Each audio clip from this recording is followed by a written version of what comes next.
ചീനിയുടെ പുറത്തോട്ട് വയ്ക്കട്ടെ.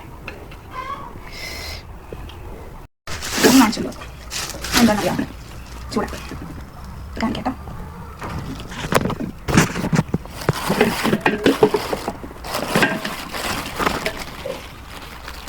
ചൂട ഈ കൊച്ചയിലെ ചൂടയും കൂടെ മിക്സ് ഇടാം. പിന്നെ അയില, വലിയ അയില,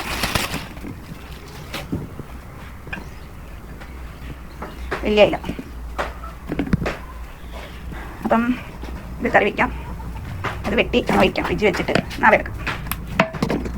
അപ്പോൾ വെട്ടട്ടെ.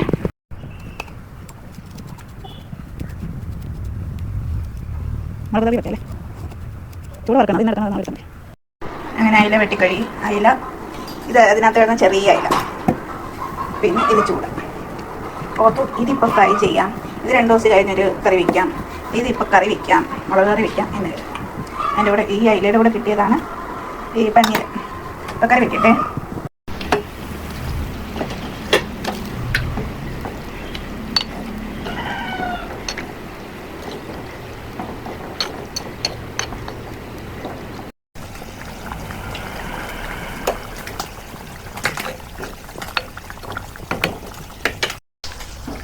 കറിയായി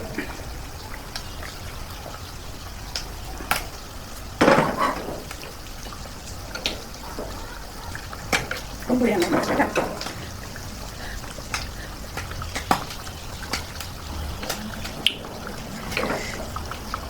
പുളി കുറവാണ്.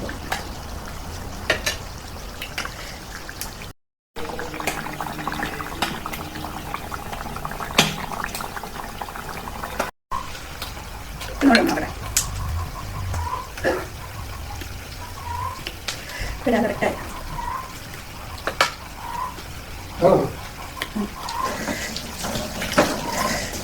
ഇപ്പോൾ ചോറ് റെഡിയായി, കഴിക്കട്ടെ.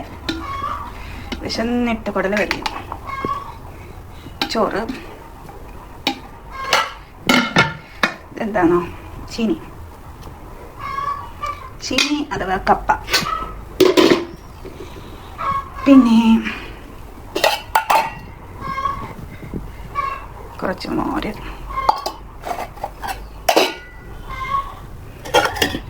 പിന്നെ എൻ്റെ മീൻകറി, അയില മുളകിട്ടത്. ഒരാൾ വായം പറഞ്ഞിരിക്കുന്നു, അവനെ തന്നെ എടുക്കും.